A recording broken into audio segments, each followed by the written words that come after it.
ନମସ୍କାର। ଆଉ ଥରେ ମୁଁ ଆପଣମାନଙ୍କୁ ଆମ ଓଡ଼ିଆ ସର୍ବସ୍ପୁର ପାଠରେ ସ୍ୱାଗତ କରୁଅଛି। ପ୍ରିୟ ବନ୍ଧୁ, ପ୍ରିୟ ଶ୍ରୋତା, ପ୍ରିୟ ଭାଇ ଓ ଭଉଣୀମାନେ, କେତେ ସପ୍ତାହ ଧରି ଆମେ ଜହନ ଲିଖିତ ସୁସମାଚାର ଆଧାରିତରେ ଆଲୋଚନା କରୁଛୁ। ଆଉ ଆଜି ଆମେ ଏହି 3 ମାସର ଶେଷ ସପ୍ତାହ ଧ୍ୟାନ କରିବାକୁ ଯାଉଅଛୁ। ଆଉ ଏହି ଶେଷ ସପ୍ତାହର ଶେଷ ପାଠ ହେଉଛି Epilogue Knowing Jesus and His Word। ସାର କଥା ଯୀଶୁଙ୍କ ଏକ ଏବଂ ତାହାଙ୍କର ବାକ୍ୟ ଜାଣିବା। ଏହି ବିଷୟରେ ଆଜି ଆମେ ଏହି ସପ୍ତାହରେ ବିଶେଷ ଭାବରେ ଆଲୋଚନା କରିବା। ତାହା ପୂର୍ବେ ଚାଲନ୍ତୁ ବନ୍ଧୁ ନିଜକୁ ସମର୍ପଣ କରି ସେହି ସଦାପ୍ରଭୁ ପରମେଶ୍ୱରଙ୍କ ନାମରେ ଆମେ ପ୍ରାର୍ଥନା କରିବା। ହେ ଆମ୍ଭମାନଙ୍କ ସର୍ବଶକ୍ତି ସର୍ବଜ୍ଞାନୀ ପ୍ରେମର ସାଗର ଦୟାମୟ ଅନ୍ତର୍ଯାମୀ ଅନୁଗ୍ରହ ପରମ ପିତା, ଧନ୍ୟବାଦ ଅର୍ପଣ କରୁଅଛୁ। ବର୍ତ୍ତମାନ ଯେଉଁ ସାବାତ ସ୍କୁଲ ପାଠ ଆମେ ପଢିବାକୁ ଯାଉଛୁ, ଜାଣିବାକୁ ଯାଉଛୁ, ଏହା ଜାଣିବା ପାଇଁ, ଏହା ବୁଝିବା ପାଇଁ ତୁମ ସେହି ପବିତ୍ର ଆତ୍ମା ଦ୍ୱାରା ଆମମାନଙ୍କୁ ସାହାଯ୍ୟ କର, ଯେପରିକି ତୁମ ସେହି ବାକ୍ୟ ଆମେ ବୁଝିପାରିବୁ ଆଉ ନିଜକୁ ପ୍ରସ୍ତୁତ କରିପାରିବୁ।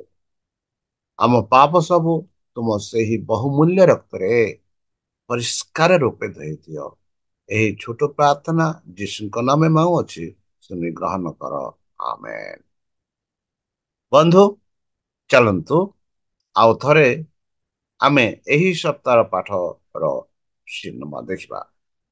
Epilogue Knowing Jesus and His Word। ସାର କଥା ଯୀଶୁଙ୍କ ଏବଂ ତାଙ୍କ ଗୌରବ, ତାଙ୍କ ବିଷୟ ଜାଣିବା ହେଉଛି ଆମର କଥା, ଆମର କର୍ତ୍ତବ୍ୟ। ତାହେଲେ ଚାଲନ୍ତୁ ଏହି ସପ୍ତାହର ସ୍ୱର୍ଣ୍ଣ ପଦ ଦେଖିବା, ଯାହା ଆମମାନଙ୍କ ପାଇଁ ଲେଖା ଯାଇଅଛି। ଏହି ସପ୍ତାହର ସ୍ୱର୍ଣ୍ଣ ପଦ ହେଉଛି, ଯେପରିକି ଜହନ 5:39 ଆମେ ପାଉଛୁ। ଆଉ ଏହି ସପ୍ତାହର ପଦ ବିଶେଷ ଭାବରେ ଆମେ ଯାଇକି ଧର୍ମ ଗ୍ରନ୍ଥ ବା ବାଇବଲ ଆଦି ପୁସ୍ତକଠୁ ପ୍ରକାଶିତ ପୁସ୍ତକ ପର୍ଯ୍ୟନ୍ତ ଆମେ ଦେଖୁ, ଅନୁସନ୍ଧାନ କରୁଛୁ, ପଢୁଛୁ। ଏହି ବାକ୍ୟ ସେହି ବାକ୍ୟ ଦେଇ ଆମେ ଚିନ୍ତା କରୁଛୁ। ଆଉ ଯୀଶୁ ଆମମାନଙ୍କୁ କହୁଛନ୍ତି କି ତୁମେମାନେ ଧର୍ମଶାସ୍ତ୍ର ଅନୁସନ୍ଧାନ କରୁଅଛ, କାରଣ ସେଥିରେ ଜୀବନ ପ୍ରାପ୍ତ ହୋଇଅଛ ବୋଲି ମନେ କରୁଅଛ। ଆଉ ସେହି ଧର୍ମଶାସ୍ତ୍ର ମୋ ବିଷୟରେ ସାକ୍ଷା ଦେଉଅଛି।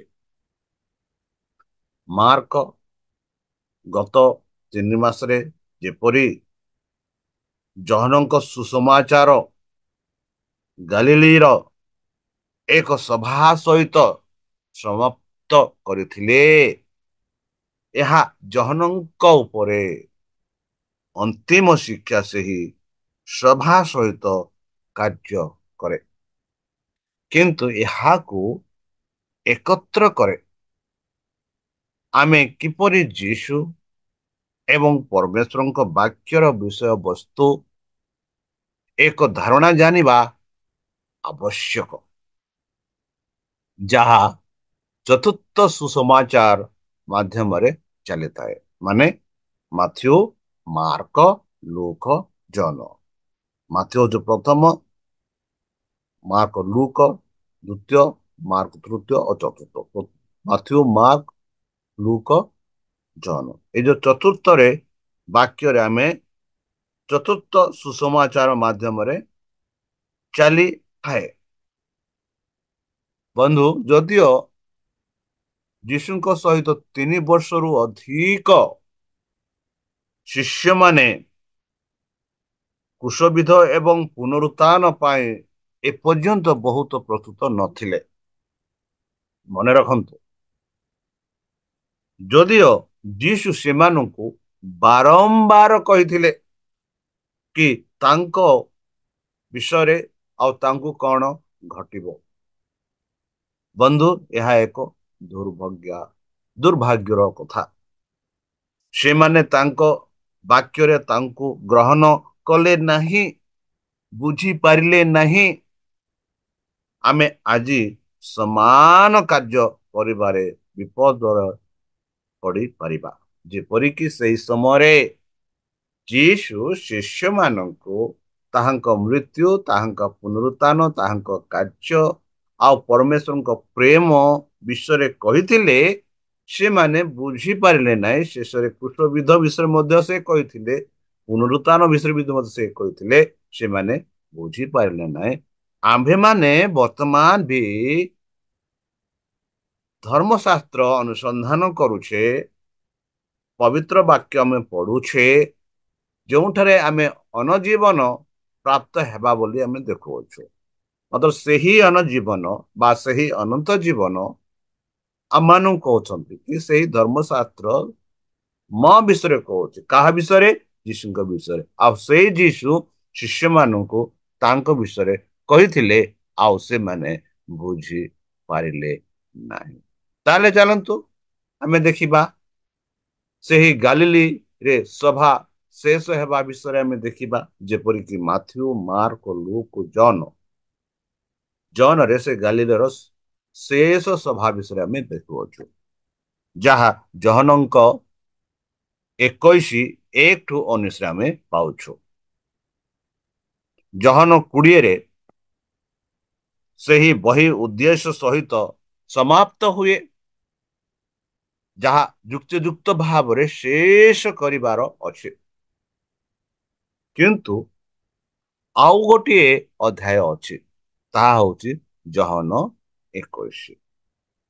ଆଉ ଜହନ 21 ଆରମ୍ଭ ହୁଏ ଏହିପରି ଯେ ଶିଷ୍ୟମାନଙ୍କ ସହିତ ଗାଲିଲୀକୁ ଯୀଶୁ ଫେରିଗଲେ। ଯୀଶୁ ପିତରଙ୍କ ସହିତ ପରାମର୍ଶ ଦେଇଥିଲେ। ହ୍ରଦ ଉପରେ ରହି ଯୀଶୁ ପିତରଙ୍କୁ ପରାମର୍ଶ ଦେଇଥିଲେ। ସେ ଦେଖାଇଛନ୍ତି ଯେପରି ପୁରୁଣା ସମୟ ଫେରି ଆସିବ ବୋଲି ସେ କହିଥିଲେ। ଏବଂ ଶିଷ୍ୟମାନେ ସେମାନଙ୍କ ପୁରୁଣା ବାଣିଜ୍ୟ ମାଛ ଧରିବାକୁ ଫେରିଛନ୍ତି, କିନ୍ତୁ ସେମାନେ ସେହି ରାତିରେ କିଛି ଧରନ୍ତି ନାହିଁ। ଏହା ଆମେ ଦେଖୁଅଛୁ। ସକାଳେ କୂଳରେ ଥିବା ଏକ ରହସ୍ୟମୟ ଅପରିଚିତ ବାକ୍ୟ ସେମାନଙ୍କୁ କୁହନ୍ତି। ଡଙ୍ଗାର ଡାହାଣ ପାର୍ଶ୍ୱରେ ସେମାନେ ସେମାନଙ୍କ ଜାଲ ପକାନ୍ତୁ ବୋଲି ଯୀଶୁ ସେମାନଙ୍କୁ କହିଲେ। ତାପରେ ସେମାନେ ଅନେକ ମାଛ ଧରିଲେ ବୋଲି ଆମେ ଦେଖୁଅଛୁ। ମାଛ ଯାହା ସେମାନେ ଜାଲରେ ଟାଣି ପାରିବେ ନାହିଁ, ମାନେ ମାଛ ଏତେ ଥିଲା ସେହି ଜାଲରେ, ସେମାନେ ଟାଣି ପାରୁନଥିଲେ ବୋଲି ଆମେ ଦେଖୁଅଛୁ। ଏହା ସେମାନଙ୍କ ଯୀଶୁଙ୍କ ସହିତ ସେବା ଆରମ୍ଭ ହୋଇ ସେମାନେ ଅନେକକୁ ମାଛ ଧରିବାକୁ ସାହାଯ୍ୟ ପାଇଁ ଡାକିଥିଲେ, ଯାହା ଆମେ ଲୁକରେ ଦେଖୁଅଛୁ। ସେହିପରି ଜହନ 13:37 ଆମେ ପାଉଛୁ। ଯୀଶୁ ପିତରଙ୍କୁ 3ଟି ପ୍ରଶ୍ନ ପଚାରନ୍ତି। କ୍ରୁଶବିଦ୍ଧ ପୂର୍ବରେ ପିତର ଜିଦ୍ ଧରି କହିଥିଲେ ଯେ ସେ ନିଜେ ଜୀବନ ଦେବା ପାଇଁ ସେ ପ୍ରସ୍ତୁତ ଅଛନ୍ତି। ଦେଖନ୍ତୁ ବନ୍ଧୁ, ଯୀଶୁ କ୍ରୁଶବିଦ୍ଧ ହେବା ପୂର୍ବରୁ ପିତର କହିଥିଲେ କି କେବେ ହେଲେ ସେ ଯୀଶୁକୁ ଛାଡ଼ିବେ ନାହିଁ। ପଢନ୍ତୁ ଜହନ 13:37। ଯେତେବେଳେ ଯୀଶୁ ତାଙ୍କର ନୀତି ଗୁଣ ଭବିଷ୍ୟତବାଣୀ କଲେ, ସେ ଅସ୍ୱୀକାର କଲେ ବୋଲି ଆମେ 13:38 ପାଉଛୁ। ଗାଲିଲରେ ସଭା ପିତର କିଛି କରନ୍ତି ନାହିଁ, କିନ୍ତୁ ସେ ଦ୍ୱିତୀୟ ଥର ତାଙ୍କୁ ପଚାରିଲେ, ହେ ଜହନଙ୍କ ପୁତ୍ର ସିମୋନ, ତୁମ୍ଭେ କଣ ମତେ ସ୍ନେହ କରୁଅଛ? ତୁମେ କଣ ମତେ ସ୍ନେହ କରୁଅଛ? ଏହା କହି ସେ ଦ୍ୱିତୀୟ ଥର ପିତରଙ୍କୁ ପଚାରିଥିଲେ। ସେ ଦୁଃଖିତ ହୋଇ ତାହାଙ୍କୁ କହିଲେ, ପ୍ରଭୁ, ଆପଣ ସମସ୍ତ ବିଷୟ ଜାଣିଛ। ମୁଁ ଯେ ଆପଣଙ୍କୁ ସ୍ନେହ କରେ, ତାହା ଆପଣ ଜାଣିଅଛନ୍ତି। ତେବେ ଯୀଶୁ ତାଙ୍କୁ କହିଲେ, ମୋର ମେଷ ମାନଙ୍କୁ ଚରାଅ। ଏହିପରି ଜହନ 21:17 ପାଉଅଛୁ। ବନ୍ଧୁ, କେତେକ ଧ୍ୟାନ ଦିଅନ୍ତି ଯେ ଯୀଶୁ ଆଗ ଏହାକୁ ବ୍ୟବହାର କରନ୍ତି, ଯାହାର ଅର୍ଥ ହେଉଛି ପ୍ରେମ। ପିତରଙ୍କୁ ପ୍ରଶ୍ନ କରିବାରେ ଶେଷତର ବ୍ୟତାର ଏବଂ ସେହିପରି ସବୁବେଳେ ପ୍ରତିକ୍ରିୟା କରେ, ଯାହାର ଅର୍ଥ ହେଉଛି ପ୍ରେମ କରିବାକୁ। କିନ୍ତୁ ଠିକ ସେହିପରି ସଭା ଏହାର ଅର୍ଥ ହେଉଛି ଭିତର ଉଚ୍ଚସ୍ତର ହାସଲ କରିନାହାନ୍ତି ଏକ ପ୍ରକାର ପ୍ରେମ। ହଁ ବନ୍ଧୁ, ଆମେ ଅନେକ ଥର କହୁଅଛୁ ଆମେ ଯୀଶୁକୁ ପ୍ରେମ କରୁଛୁ, ଯୀଶୁକୁ ପ୍ରେମ କରୁଛୁ, ଯୀଶୁକୁ ବିଶ୍ୱାସ କରୁଛୁ। ଯଦି ଆମେ ଆମ ଆତ୍ମା ଠୁ ଯଦି ପଚାରିବା, ଆମ ଆତ୍ମାକୁ ପଚାରିବା, ସତରେ କି ମୁଁ ଯୀଶୁକୁ ପ୍ରେମ କରୁଛି? କଣ ବାସ୍ତବରେ ମୁଁ ଯୀଶୁକୁ ପ୍ରେମ କରୁଛି? କଣ ବାସ୍ତବରେ ମୁଁ ଯୀଶୁକୁ ବିଶ୍ୱାସ କରୁଛି? ଯଦି ମୁଁ ଆନ୍ତରିକ ଭାବରେ ନିଜକୁ ପ୍ରଶ୍ନ କରିବି, ସେହି ପ୍ରଶ୍ନର ଉତ୍ତର ମୁଁ ପାଇବି। ଯେପରି ଯୀଶୁ ସେହି ପିତରକୁ ପଚାରିଲେ ତୃତୀୟ ଥର, ପିତର, କଣ ତୁମେ ମତେ ସ୍ନେହ କର ବା ପ୍ରେମ କର? ଦ୍ୱିତୀୟ ଥର ସେହି ପ୍ରଶ୍ନ ପଚାରିଲେ, ତୃତୀୟ ଥର ସେହି ପ୍ରଶ୍ନ ପଚାରିଲେ। ତେବେ ଆମେ ଦେଖୁଛୁ ପିତର ଦୁଃଖିତ ହୋଇ ଯୀଶୁକୁ ଉତ୍ତର ଦିଅନ୍ତି, ପ୍ରଭୁ, ଆପଣ ତ ସମସ୍ତ ଜାଣିଛ। ତେବେ ଯୀଶୁ ତାଙ୍କୁ କହନ୍ତି, ମୋର ମେଷକୁ ତମେ ଚରାଅ। ବନ୍ଧୁ, ଆଜି ସେହି ବାକ୍ୟ ଆମମାନଙ୍କ ପାଖକୁ ଆସୁଅଛି, ଆଉ ସେଇ ବାକ୍ୟ ଆମେ ଅନ୍ୟମାନଙ୍କୁ ପ୍ରଚାର କରିବାର ଉଚିତ, ଚରାଇବାର ଉଚିତ, ଯେପରିକି ଯୀଶୁଙ୍କ ବିଷୟରେ ସେମାନେ ଅଧିକ ରୂପେ ଜାଣିପାରିବେ, ଅଧିକ ରୂପେ ବିଶ୍ୱାସ କରିପାରିବେ, ଯେପରିକି ଯୀଶୁଙ୍କ କଥା ଉପରେ ତାଙ୍କର ଧ୍ୟାନ ଦେଇପାରିବେ। ତାହେଲେ ଚାଲନ୍ତୁ ଆମେ ଆଗକୁ ପଢିବା, ଯୀଶୁଙ୍କ ଉପରେ ନଜର ରଖିବା। ନଜର ମାନେ ଆମେ ସଦାବେଳେ ଆଖି ତାଙ୍କ ଉପରେ ରଖିବା, ଦେଖିବା, ସଦାବେଳେ ତାଙ୍କ ଉପରେ ଧ୍ୟାନ ଦେବା।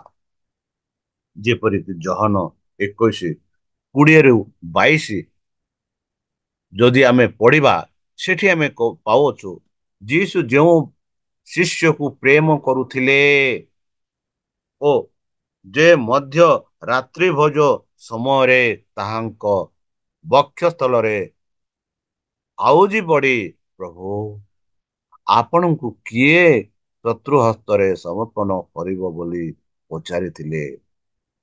ସେହି ଶିଷ୍ୟକୁ ପିତର ଭୁଲି ପଡି ପଛରେ ଆସୁଥିବା ଦେଖିଲେ। ପିତର ତାଙ୍କୁ ଦେଖି ଯୀଶୁଙ୍କୁ ପଚାରିଲେ, ପ୍ରଭୁ, ଏହାର ବିଷୟରେ କଣ? ଯୀଶୁ ତାଙ୍କୁ କହିଲେ, ମୋର ଆଗମନ ପର୍ଯ୍ୟନ୍ତ ସେ ରହୁ ବୋଲି ଯଦି ମୁଁ ଇଚ୍ଛା କରେ, ତାହେଲେ ସେଥିରେ ତୁମର କଣ ଅଛି? ତୁମେ ମୋର ଅନୁଗାମୀ ହୁଅ। ହଁ ବନ୍ଧୁ, ଆମେ ସମସ୍ତେ ଈଶ୍ୱରଙ୍କର ଅନୁଗାମୀ ହେବାର ଉଚିତ। ଯଦି ଈଶ୍ୱରଙ୍କ ଇଚ୍ଛା ଅଛି, ତାହେଲେ ଆମର ନଜର ସଦାବେଳେ ପ୍ରଭୁଙ୍କ ଉପରେ ଥିବାର ଅଛି। ଯୀଶୁଙ୍କର ଯୀଶୁ ପିତରଙ୍କୁ ସେବାରେ ପୁନଃସ୍ଥାପନ କରି ତାହାଙ୍କୁ କହିଥିଲେ, ମୋତେ ଅନୁସରଣ କର। ହଁ ବନ୍ଧୁ, ଆଜି ବି ଯୀଶୁ ଆମମାନଙ୍କୁ କହୁଅଛନ୍ତି ଆମେ ଅନୁସରଣ କରିବା, ତାଙ୍କ ପଛେ ପଛେ ଚାଲିବା, ତାଙ୍କ ବାକ୍ୟ ଅନୁସାରେ ଆମେ ଚାଲିବା। ଆଜି ଏହି ଜଗତରେ ଅନେକ ଲୋକ ହଜି ଯାଇଛନ୍ତି, ଅନେକ ଲୋକ ଅନ୍ଧାରରେ ଚାଲୁଛନ୍ତି, ଅନେକ ଲୋକ ମୂର୍ତ୍ତି ପୂଜାରେ ଲାଗିଛନ୍ତି, ଅନେକ ଲୋକ ସଂସାର ଧନରେ ମନ ଦେଇ ଚାଲିଛନ୍ତି। ମାତ୍ର ଯୀଶୁ ଆମମାନଙ୍କୁ ମୋର ଅନୁସରଣ କର ବୋଲି କହୁଅଛନ୍ତି। କେଡ଼େ ସୁନ୍ଦର ବାକ୍ୟ ଯୀଶୁ ପିତରଙ୍କୁ କହିଥିଲେ, ଆଉ ସେହି ବାକ୍ୟ ଆମମାନଙ୍କୁ ଆସୁଅଛି କି ମୋର ଅନୁସରଣ କର। ହଁ ବନ୍ଧୁ, ଆମେ ଯୀଶୁଙ୍କର ଅନୁସରଣ କରିବାକୁ ପଡ଼ିବ। ଜହନ 21:23-25 ଯଦି ପଢିବା, ସେଠି ଆମେ ପାଉଛୁ, ସେଥିରେ ସେହି ଶିଷ୍ୟ ଯେ ମରିବ ନାହିଁ, ଭାଇମାନଙ୍କ ମଧ୍ୟରେ ଏହି କଥା ବ୍ୟାପିଗଲା। ଯେବେ ଯୀଶୁ ଖ୍ରୀଷ୍ଟ କହିଲେ, ଯଦି ଏହି ଶିଷ୍ୟ ମୁଁ ଆସିବା ପର୍ଯ୍ୟନ୍ତ ବଞ୍ଚିଥାଉ, କଣ ତମର କିଛି ଆପତ୍ତି ଅଛି କି?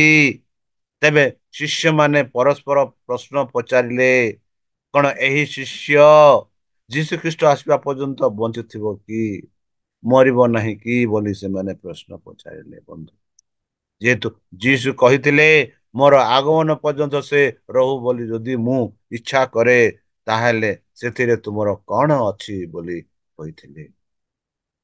ବନ୍ଧୁ, ଏହି ସମସ୍ତ ବିଷୟରେ ସାକ୍ଷ୍ୟ ଦେଇ ଅଛନ୍ତି ଓ ଏହି ସମସ୍ତ ଲେଖି ଅଛନ୍ତି। ସେ ସେହି ଶିଷ୍ୟ ଆଉ ତାହାଙ୍କ ସାକ୍ଷ୍ୟ ଯେ ସତ୍ୟ, ତାହା ଆମେମାନେ ଜାଣୁ। ପୁଣି ଯୀଶୁ ଆହୁରି ଅନେକ ଅନେକ କର୍ମ ମଧ୍ୟ କରିଥିଲେ। ସେହି ସବୁ ଯଦି ଗୋଟି ଗୋଟି କରି ଲେଖା ଯାଆନ୍ତା, ତାହେଲେ ଏତେ ପୁସ୍ତକ ଲେଖା ହୁଅନ୍ତା ଯେ ମୋହର ବିଚାରରେ ସମୁଦାୟ ଜଗତର ସୁଦ୍ଧା ସେହି ସବୁ ରଖିବା ନିମନ୍ତେ ସ୍ଥାନ ହୁଅନ୍ତା ନାହିଁ। ବନ୍ଧୁ, ଯୀଶୁଙ୍କର କାର୍ଯ୍ୟ ଯଦି ଆମେ ଗୋଟି ଗୋଟି କରି ଲେଖିବା, ଯାହା ଯୀଶୁ ଏହି ପୃଥିବୀରେ କରିଥିଲେ, ଏହି ପୃଥିବୀରେ ଯାହା ଯେତେ ପୁସ୍ତକ ଅଛି, ଯେତେ ଖାତା ଅଛି, ଯେତେ ଅ ଡାଏରୀ ଅଛି, ସବୁଥିରେ ଯଦି ଆମେ ଲେଖିବା, ତାହା ସବୁ ଯଥେଷ୍ଟ ହେବ ନାହିଁ ବୋଲି ଆମେ ଦେଖୁଅଛୁ। ବନ୍ଧୁ, ଯୀଶୁ ଅଛନ୍ତି ସେହି ତ୍ରାଣକର୍ତ୍ତା, ଉଦ୍ଧାରକର୍ତ୍ତା। ଆଉ ଆମର ନଜର, ଆମର ଆଖି ତାଙ୍କ ଉପରେ ଥିବାର ଅଛି। ଆମେ ତାହାଙ୍କୁ ବିଶ୍ୱାସ କରିବାର ଅଛି। ଆଉ ଯେବେ ତାଙ୍କର ଅନୁସରଣ କରିବା, ସେତେବେଳେ ଆମେ ପରିତ୍ରାଣ ପାଇବା। ଯେପରିକି ଜହନ 21:22 ଆମେ ପାଉ, ଯୀଶୁ ତାଙ୍କୁ କହିଲେ, ମୋର ଆଗମନ ପର୍ଯ୍ୟନ୍ତ ସେ ରହୁ ବୋଲି ଯଦି ମୁଁ ଇଚ୍ଛା କରେ, ତାହେଲେ ସେଥିରେ ତୁମେ କଣ ଅଛି, ତୁମେ ମୋର ଅନୁଗାମୀ ହୁଅ। ବନ୍ଧୁ, ଯୀଶୁ ନିଶ୍ଚିତ ରୂପେ ଆସିବେ। ଯୀଶୁ ନିଶ୍ଚିତ ରୂପେ ଆସିବେ। ତାହେଲେ ଆମେ ପ୍ରସ୍ତୁତ ହେବାକୁ ପଡ଼ିବ। ତାହେଲେ ଚାଲନ୍ତୁ ଆମେ ଆଗକୁ ବଢିବା। ଆଲୋକ ଏବଂ ଅନ୍ଧକାର, ଆଲୋକ ଏବଂ ଅନ୍ଧକାର। ବନ୍ଧୁ, ଦିନ ବେଳେ ଆଲୋକ ହୁଏ, ରାତିରେ ଅନ୍ଧକାର ଥାଏ। ତାହେଲେ ଆମେ କେଉଁ ଆଲୋକ ବିଷୟରେ କଥା କହୁଅଛୁ, କେଉଁ ଅନ୍ଧକାର ବିଷୟରେ ଆମେ କଥା କହୁଅଛୁ? ଆଉ ଏହି ଯୋଉ ବାକ୍ୟ ମାନଙ୍କୁ କହୁଛି ଆଲୋକ ଏବଂ ଅନ୍ଧକାର, ସେହି ଆଲୋକ କିଏ ଆଉ ସେଇ ଅନ୍ଧକାର କିଏ? ବନ୍ଧୁ, ମନେ ରଖନ୍ତୁ, ଯୀଶୁ କହିଲେ ମୁଁ ସେହି ଜ୍ୟୋତି, ମାନେ ଜ୍ୟୋତି ମାନେ ସେହି ଆଲୋକ। ଆଉ ଯେ କେହି ସେହି ଆଲୋକରେ ଚାଲନ୍ତି ନାହିଁ, ଯେ କେହି ସେହି ଆଲୋକରେ ରୁହନ୍ତି ନାହିଁ, ଯେ କେହି ସେହି ଯୀଶୁକୁ ବିଶ୍ୱାସ କରନ୍ତି ନାହିଁ, ସେମାନେ ଅନ୍ଧକାରରେ ଅଛନ୍ତି, ମାନେ ଯୀଶୁଙ୍କୁ ବିଶ୍ୱାସ କରିନାହାନ୍ତି। ଜହନ 1:4-10 ଆଉ John 3:19-21, John 5:38, John 8:12, John 9:5, John 11:9-10 ଏବଂ ଜହନ 12:35ରେ ଏଠାରେ ଏକ ବିପରୀତ ଅଛି ଯାହା ଆମେ ଦେଖୁଛୁ। ଜଗତର ଅନ୍ଧକାର ଅଛି, ବର୍ତ୍ତମାନ ସେ ଅନ୍ଧକାରରେ ଅଛି, ଆଉ ଏହା ଆଲୋକରୁ ଦୂର ଯାଇଅଛି। ନିଜେ ପ୍ରକୃତ ପରମେଶ୍ୱର ହଉଛନ୍ତି ସେଇ ଆଲୋକ, ସୃଷ୍ଟିର ବ୍ୟକ୍ତିଗତ ଈଶ୍ୱର, ଆଉ ସେ ପ୍ରକାଶ ଏବଂ ମୁକ୍ତି, ଆଉ ଏଇ ଯୋଉ ମାନବିକତା କେବେ ବି ନିଜେ ଈଶ୍ୱରଙ୍କ ହାସଲ ଈଶ୍ୱରଙ୍କ ଜ୍ଞାନ ହାସଲ କରିପାରିବ ନାହିଁ। ସ୍ୱର୍ଗ ପରି ଉଚ୍ଚ ତୁମେ କଣ କରିପାରିବ? ନର୍କଠାରୁ ଗଭୀର କଣ କରିପାରିବ ଆପଣ ଜାଣନ୍ତି କି? ଏହିପରି ଆୟୁବ ପ୍ରଶ୍ନ କରନ୍ତି। ଆୟୁବ 18:8 ମାନେ କଣ? ସ୍ୱର୍ଗ ପରି ଉଚ୍ଚ ନର୍କ ଆଉ କଣ କରିପାରିବ? ନର୍କ ଠାରୁ ଗଭୀର କଣ କରିପାରିବ? ଆପଣ କଣ ଜାଣିଛନ୍ତି କି? ଯୀଶୁ ଆୟୁବ 11:8ରେ ଆମେ ଏଇ ପଢୁଛୁ। କେବଳ ପୋଷ୍ୟ ସନ୍ତାନର ଆତ୍ମା ଆମକୁ ପ୍ରକାଶ କରିପାରିବ। ପରମେଶ୍ୱର ହଉଛନ୍ତି ଗଭୀର ବିଷୟ, ଯାହା ଆଖି ଦେଖି ନାହିଁ, କି କାନ ଶୁଣି ନାହିଁ, କି ମନୁଷ୍ୟର ହୃଦୟରେ ପ୍ରବେଶ କରିଛନ୍ତି ନା ଶୁଣି ନାହାନ୍ତି। ସେହିପରି ଭଉଣୀ ଏଲେନ୍ ଜି ହ୍ୱାଇଟ୍ ଲେଖନ୍ତି।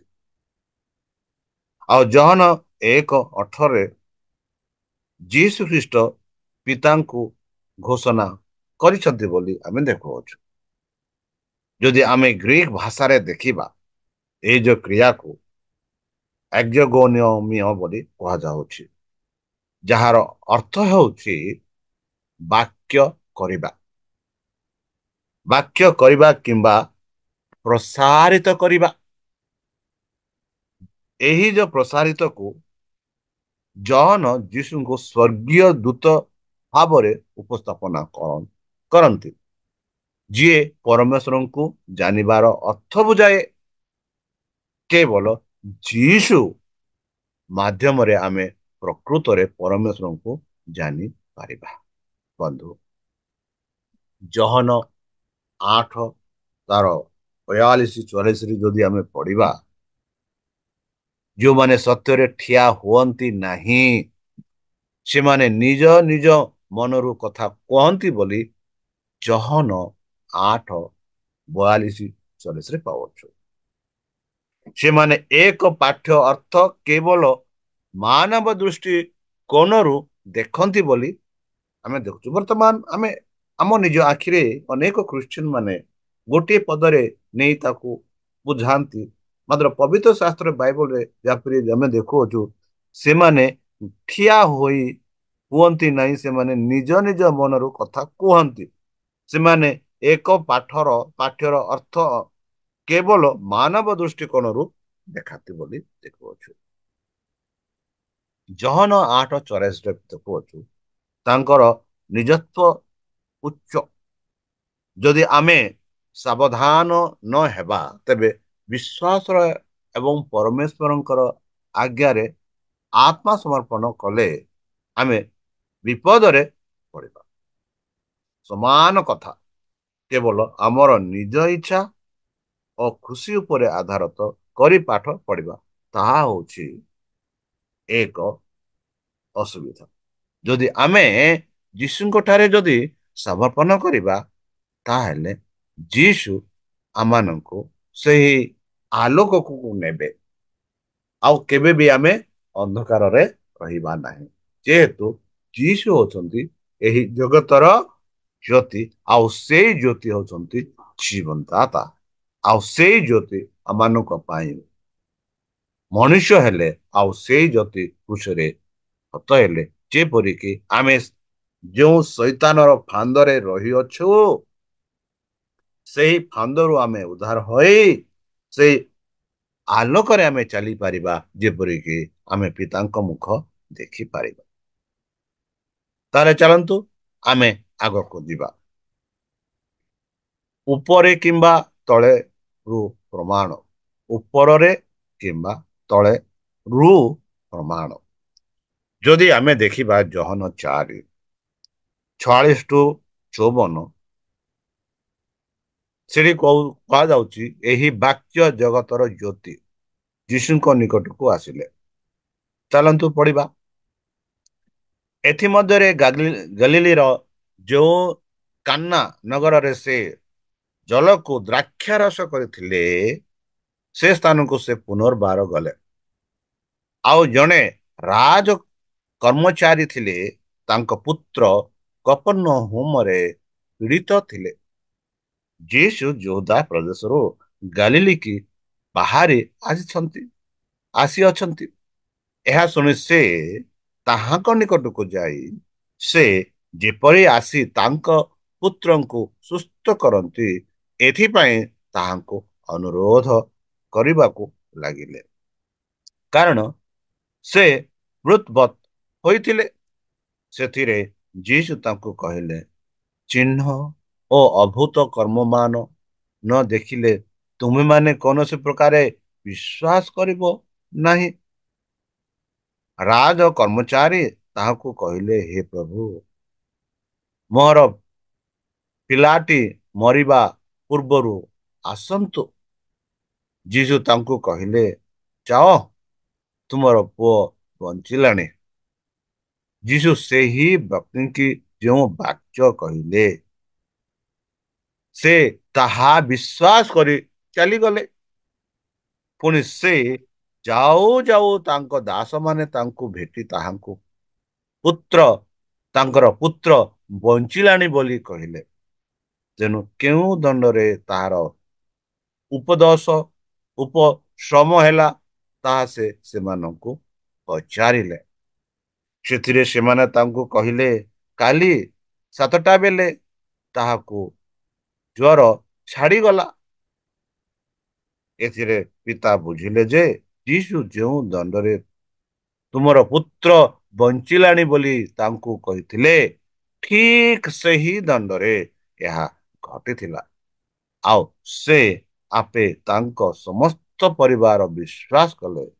ଯହୂଦାର ପୁନର୍ବାର ଗଲିଲିକି ଆସି ଯୀଶୁ ଏହି ଦ୍ୱିତୀୟ ଆଶ୍ଚର୍ଯ୍ୟ କର୍ମ ସାଧନ କରିଥିଲେ। ବନ୍ଧୁ, ଯେପରିକି ସେହି ରାଜ ସୈନିକ, ସେହି ରାଜ କର୍ମଚାରୀ ଯେପରିକି ଯୀଶୁଙ୍କ ଠାରେ ବିଶ୍ୱାସ କଲେ, ଯଦି ଆମେ ସେହିପରି ଯୀଶୁଙ୍କ ଠାରେ ବିଶ୍ୱାସ କରିବା, ନିଶ୍ଚିତ ଭାବେ ଆମେ ଅନନ୍ତ ଜୀବନ ପ୍ରାପ୍ତ ହେବା। ବନ୍ଧୁ, ଯଦି ଆମେ ବିଶ୍ୱାସ କରିବାକୁ ଚାହୁଁ, ତେବେ ଶାସ୍ତ୍ର ବାକ୍ୟକୁ ବିଶ୍ୱାସ କରିବା ଜରୁରୀ। ଯେହେତୁ ଯୀଶୁ ଖ୍ରୀଷ୍ଟ ହେଉଛନ୍ତି ସେହି ବାକ୍ୟ, ଯାହା ଆମେ ଜହନ 5:46-47 ଦେଖିଛୁ। ଯଦି ମୁଁ ବାକ୍ୟରେ ରୁହେ, ତେବେ ତୁମେମାନେ ପ୍ରକୃତରେ ମୋର ଶିଷ୍ୟ ଅଟନ୍ତି ବୋଲି ଯୀଶୁ ନିଜେ ସେ କହିଲେ ଜହନ 8:38। ବନ୍ଧୁ, ଯଦି ଆମେ ପରମେଶ୍ୱରଙ୍କ ଉପରେ ସନ୍ଦେହ କରୁ, ତେବେ ବାକ୍ୟରେ ତାଙ୍କ ବାକ୍ୟ ଆମ ଭିତରେ ରହି ପାରିବ ନାହିଁ, କେବେ ହେ ରହିପାରିବ ନାହିଁ। ଯଦି ଆମେ ଯୀଶୁଙ୍କ ବାକ୍ୟରେ ସନ୍ଦେହ କରିବା, ତେବେ ତାଙ୍କ ବାକ୍ୟ କେବେ ହେଲେ ଆମ ହୃଦୟରେ ରହିବ ନାହିଁ। ଯିଏ ପ୍ରତ୍ୟାଖ୍ୟାନ କରେ, ମୁଁ ଏବଂ ମୋର ବାକ୍ୟ ଗ୍ରହଣ କରେ ନାହିଁ, ଯାହା ତାଙ୍କ ବିଚାର କରେ, ମୁଁ କହିଥିବା ବାକ୍ୟ ତାଙ୍କୁ ଶେଷ ଦିନରେ ବିଚାର କରିବ। କାରଣ ମୋର ନିଜ ଅଧିକାରରେ କହେ ନାହିଁ, କିନ୍ତୁ ମୋତେ ପଠାଇଥିବା ପିତା ଦେଇ ମୋତେ ଏହା ଆଦେଶ ମାନିବାକୁ ପଡ଼ିବ ଯେ ମୁଁ କଣ କହିବି ତାହା କରିବାକୁ ପଡ଼ିବ। ବନ୍ଧୁ, ଯେ କେହି ଈଶ୍ୱରଙ୍କ ବାକ୍ୟକୁ ବିଶ୍ୱାସ କରେ ନାହିଁ, ଯେ କେହି ଈଶ୍ୱରଙ୍କ ବାକ୍ୟ ଉପରେ ସନ୍ଦେହ କରେ ନାହିଁ, ନିଶ୍ଚିତ ରୂପେ ତାହାଙ୍କ ଉପରେ ସେହି ବିଚାର ଆସିବ। ବନ୍ଧୁ, ସେହି ବିଚାର ସମୟ ବହୁ ଶୀଘ୍ର ଆସିବାକୁ ଯାଉଅଛି। ସେଥିଯୋଗୁ ଚାଲନ୍ତୁ ଆମେ ଯୀଶୁ ଖ୍ରୀଷ୍ଟଙ୍କ ଠାରେ ଆମେ ବିଶ୍ୱାସ କରିବା। ଆଉ ସଦା ସର୍ବଦା ଆମେ ଯୀଶୁଙ୍କ ଠାରେ ରହିବା। ଯେତେବେଳେ ଆମେ ଯୀଶୁଙ୍କ ଠାରେ ରହିବା, ଆମେ ସଦା ସର୍ବଦା ସେହି ଆଲୋକରେ ଚାଲିବା, ତାଙ୍କ ଆଜ୍ଞା ମାନିବା, ତାଙ୍କ ଅନୁସରଣ କରିବା ଓ ତାଙ୍କ ପବିତ୍ର ଶାସ୍ତ୍ର ବାଇବଲ ପଢିବା। ଯେପରିକି ଜହନ 12:32ରେ ଯୀଶୁ କହିଲେ, ଆଉ ମୁଁ ଯଦି ପୃଥିବୀରୁ ଉର୍ଦ୍ଧ୍ୱକୁ ଉଦ୍ଧିତ ହେବି, ତାହେଲେ ସମସ୍ତଙ୍କୁ ଆପଣା ନିକଟକୁ ଆକର୍ଷିତ ଆକର୍ଷଣ କରିବି। ହଁ ବନ୍ଧୁ, ବର୍ତ୍ତମାନ ଯୀଶୁ ଖ୍ରୀଷ୍ଟ ବର୍ତ୍ତମାନ ସ୍ୱର୍ଗରେ ଅଛନ୍ତି। ଆଉ ଯୀଶୁ ଖ୍ରୀଷ୍ଟ ବର୍ତ୍ତମାନ ଏହି ପୃଥିବୀକୁ ଆସିବାକୁ ନିଜକୁ ପ୍ରସ୍ତୁତ କରୁଛନ୍ତି। କଣ ଆମ୍ଭେମାନେ ଯୀଶୁ ଖ୍ରୀଷ୍ଟଙ୍କୁ ଭେଟିବା ପାଇଁ ପ୍ରସ୍ତୁତ ଅଛୁ କି? ଯେପରିକି ନିକୋଡିମସ୍, ଯେପରିକି ସେହି ମହିଳା, ଯେପରିକି ସେହି ରାଜକୀୟ ପୁରୁଷ, ଅନେକ ଯେପରିକି ସେଇ 5,000 ଖାଇଥିବା ବ୍ୟକ୍ତିମାନେ, ଯେପରିକି ସେହି 4,000 ଲୋକମାନେ ଖାଇଥିବା ବ୍ୟକ୍ତିମାନେ, ଯେପରିକି ଯୀଶୁଙ୍କ ଦ୍ଵାରା ସୁସ୍ଥ ହୋଇଥିବା ବ୍ୟକ୍ତିମାନେ, କଣ ସେମାନେ ଯୀଶୁଙ୍କ ଠାରେ ସଦାସର୍ବଦା ରହିଛନ୍ତି କି? ବର୍ତ୍ତମାନ ଆମେ ଯୀଶୁ ଖ୍ରୀଷ୍ଟଙ୍କ ବିଷୟରେ ଆମେ ପଢୁଅଛୁ, ଶୁଣୁଅଛୁ। କଣ ଆମେ ଯୀଶୁଙ୍କ ଠାରେ ସଦାସର୍ବଦା ରହିବାକୁ ଇଚ୍ଛା କରୁଛୁ କି? ଏହା ନିଜକୁ ପ୍ରଶ୍ନ ପଚାରିବାକୁ ପଡିବ।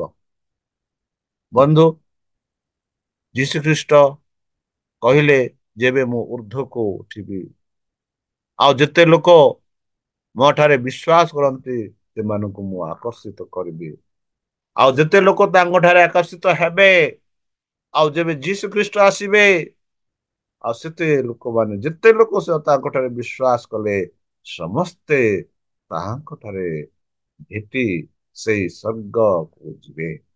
ଆଉ ସେ ସ୍ୱର୍ଗରେ 1,000 ବର୍ଷ ରହିବେ, ଯେଉଁଥିରେ ସେମାନେ ଯେଉଁମାନେ ଖ୍ରୀଷ୍ଟଙ୍କ ଠାରେ ବିଶ୍ୱାସ କଲେ ନାହିଁ, ଯେଉଁ ଲୋକମାନେ ଖ୍ରୀଷ୍ଟଙ୍କ ବିରୁଦ୍ଧରେ ବିଦ୍ରୋହୀ କଲେ, ଯେଉଁମାନେ ଶୈତାନର କଥା ମାନିଥିଲେ, ସେମାନଙ୍କ ଉପରେ ଯେତେ ଲୋକ ଯୀଶୁ ଖ୍ରୀଷ୍ଟଙ୍କ ଠାରେ ବିଶ୍ୱାସ କଲେ, ଆଉ ଯେତେବେଳେ ସେମାନେ ସ୍ୱର୍ଗକୁ ଗଲେ, ଆଉ ଯେତେବେଳେ ସ୍ୱର୍ଗରେ ସେମାନେ ଅଛନ୍ତି, ସେତେବେଳେ ସେମାନଙ୍କୁ ବିଚାର କରିବେ ବୋଲି ଆମମାନଙ୍କୁ ପବିତ୍ର ଶାସ୍ତ୍ର ବାଇବଲ କହୁଅଛି।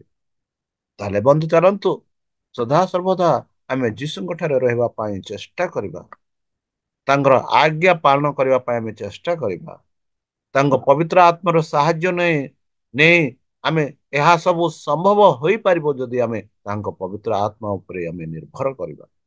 କୃଷ୍ଣଙ୍କ ଠାରେ ଯଦି ଆମେ ଭରସା ରଖିବା, ବିଶ୍ୱାସ କରିବା, ଆମେ ସଦାସର୍ବଦା ଆମର ଦୃଷ୍ଟି, ଆମର ନଜର ତାଙ୍କ ଠାରେ ରହିବ। ଆମେ ସଦାସର୍ବଦା ଯୀଶୁଙ୍କ ଠାରେ ବିଶ୍ୱାସ କରିପାରିବା। ଏହି ସବୁ ଜହନ ଜହନ ଲିଖିତ ସୁସମାଚାରରେ ଆମେ ଦେଖୁଅଛୁ କି ସଦାସର୍ବଦା ଆମେ ଯୀଶୁଙ୍କ ଠାରେ ରହିବା। ଏଥିଯୋଗୁ ଚାଲନ୍ତୁ ଖ୍ରୀଷ୍ଟଙ୍କ ଠାରେ ଆମେ ବିଶ୍ୱାସ କରିବା, ଆମ ଆଧ୍ୟାତ୍ମିକ ଅଭିବୃଦ୍ଧି କରିବା ଏବଂ ସ୍ୱାସ୍ଥ୍ୟର ଜୀବନକୁ ଆମେ ବଞ୍ଚାଇ ରଖିବା। ଯେପରିକି ଶେଷରେ ଆମେ ପାଉଛୁ ଏଲେନ୍ ଜି ହ୍ୱାଇଟ୍ ଏପ୍ରିଲ 3, 1888ରେ ସେ ଏହିପରି ଲେଖିଲେ କି ପିତା ଈଶ୍ୱର ସଦସ୍ୟ ଏବଂ ସେମାନଙ୍କର ବାକ୍ୟ ବାଇବଲ ସମାନ ଚୁମ୍ବକ ଯଦି ପ୍ରତିରୋଧ ନ ହୁଏ, ସେମାନେ ଆମକୁ ସେମାନଙ୍କ ନିକଟକୁ ଟାଣି ନେବେ। ପରମେଶ୍ୱର ସ୍ୱର ତାଙ୍କ ବାକ୍ୟ ମାଧ୍ୟମରେ ଆମ ସହିତ କଥାବାର୍ତ୍ତା କରୁଛି। ଏବଂ ଅନେକ ସ୍ୱର ଅଛି ଯାହା ଆମେମାନେ ଶୁଣିବାକୁ ପାଇବା। କିନ୍ତୁ ଯୀଶୁ ଖ୍ରୀଷ୍ଟ କହିଛନ୍ତି ଯେ ଯୋଉମାନେ କହିବେ ସେମାନଙ୍କ ପ୍ରତି ଆମେ ସାବଧାନ ହେବା ଉଚିତ, କାରଣ ଏଠାରେ ଖ୍ରୀଷ୍ଟ ଅଟନ୍ତି। ତାପରେ ଆମେ କିପରି ଜାଣିବା ସେ ସେମାନଙ୍କ ପାଖରେ ଖ୍ରୀଷ୍ଟ ଅଛନ୍ତି? ସତ୍ୟ ନାହିଁ ଯଦି ଆମେ ସବୁ କିଛି ଶାସ୍ତ୍ରକୁ ଆଣିବା ନାହିଁ, ତେବେ ଆମେ କେବେ ହେଲେ ଖ୍ରୀଷ୍ଟଠାରେ ବିଶ୍ୱାସ କରୁନାହୁଁ। ଯେହେତୁ ଧର୍ମଶାସ୍ତ୍ର ମାନେ ଆଦି ପୁସ୍ତକଠୁ ପ୍ରକାଶିତ ପୁସ୍ତକ ହଉଛି ଧର୍ମଶାସ୍ତ୍ର। ଯଦି ଆମେ ସେ ଧର୍ମଶାସ୍ତ୍ର ଉପରେ ବିଶ୍ୱାସ କରୁନୁ, ଆଉ ସେ ଧର୍ମଶାସ୍ତ୍ରର କିଛି ଅଧ୍ୟୟନକୁ ଆମେ ଧ୍ୟାନ କରୁନାହୁଁ, ତାହେଲେ ଆମେ ଖ୍ରୀଷ୍ଟଙ୍କ ଠାରେ ବିଶ୍ୱାସ କରୁନାହୁଁ। ସେଥିଯୋଗୁଁ ବନ୍ଧୁ, ଚାଲନ୍ତୁ ଏଇ ଯୋଉ 3 ମାସର ଜହନ ଲିଖିତ ସୁସମାଚାରରେ ଯାହା ଆମେ ଶିଖିଲୁ କି ଯୀଶୁ ଖ୍ରୀଷ୍ଟ ହଉଛନ୍ତି ସେହି ସତ୍ୟ, ସେହି ଜୀବନ, ସେହି ପଥ, ଆଉ ତାହାଙ୍କ ଦ୍ୱାରା ଆଉ କିଛି ମାର୍ଗ ନାହିଁ। ଯଦି ଆମେ ତାହାଙ୍କ ଠାରେ ବିଶ୍ୱାସ କରିବା, ତେବେ ଆମେ ପରମେଶ୍ୱରଙ୍କ ସମ୍ମୁଖରେ ତାଙ୍କର ସନ୍ତାନ ସନ୍ତତି ଅଧିକାର ଲାଭ କରିବା। ଆଉ ସେଥିଯୋଗୁଁ ସଦାସର୍ବଦା ଆମେମାନେ ଯୀଶୁଙ୍କ ଠାରେ ରହିବା ଉଚିତ, ଯୀଶୁଙ୍କୁ ପ୍ରେମ କରିବା ଉଚିତ, ଯୀଶୁଙ୍କ ଠାରେ ବିଶ୍ୱାସରେ ଆମ ଜୀବନକୁ ବିତାଇବା ଉଚିତ।